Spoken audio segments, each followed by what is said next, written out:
um, Magandang gabi po sa lahat.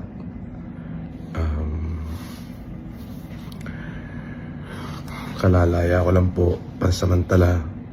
Maraming salamat po dun sa mga taong nagmalasakit at tumulong sa akin. Maraming salamat po dun sa mga taong patuloy pong sumusuporta sa akin. Maraming salamat po sa inyo.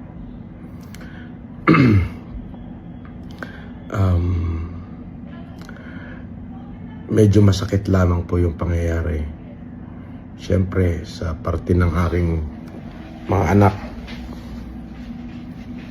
ay talaga pong masakit nga naman po na sa ganong kababaw po lang na kaso ako po ay para pong nahatulan na isang kriminal.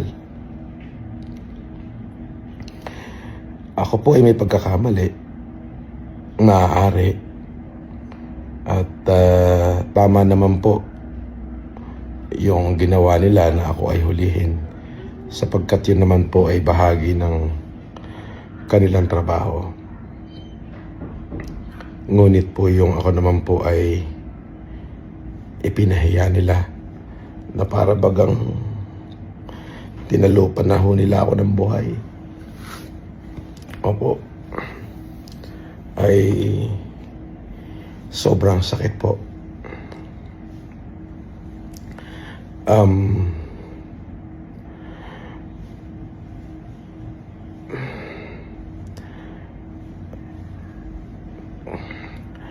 Para ho doon sa mga kapulisan, hindi na po ako magkakaso sa inyo.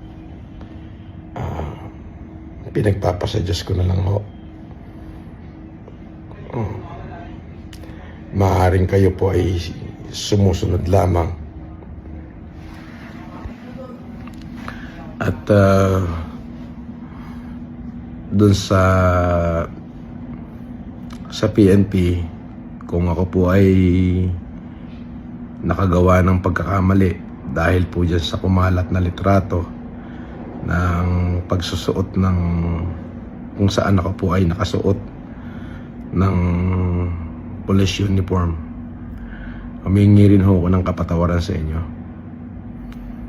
kung sa tingin nyo po ay kalabisan at kawalang paggalang yung aking nagawa.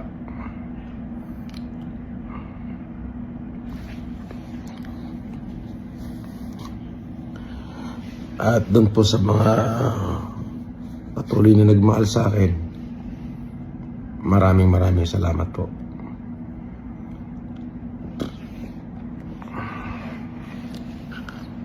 At humihingi ho ako ng tawad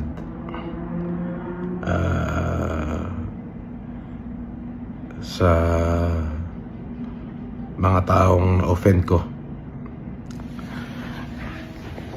Mahirap hong isuko ang karapatan. Yung karapatang mabuhay, yung karapatang tratuhin ng tama. Hindi ko siya kayang isuko eh. Salamat din ho dun sa nagsimpatya sa akin. Maraming salamat po.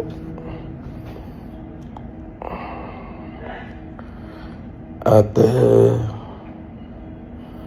ulitin ko po, doon po sa mga miyembro ng kapulisan na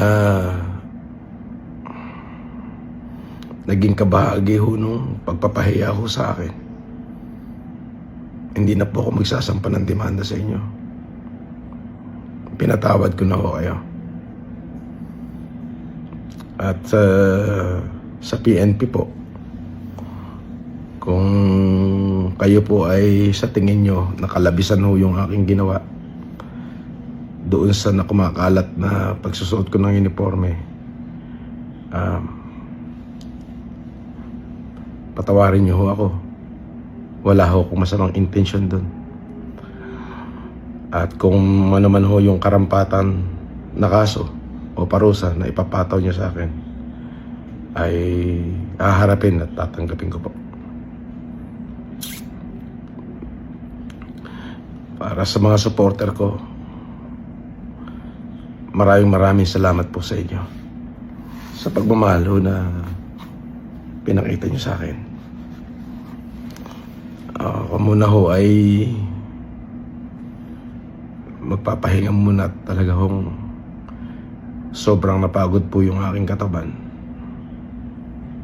At hindi ko ho maipaliwanag yung nararamdaman kong kapaguran. Salamat po sa pagmamahal at pagsuporta. Yung patuloy kayong nandyan para sa akin. Yun po ay napakalaking bagay. Yun lamang po. At maraming salamat po.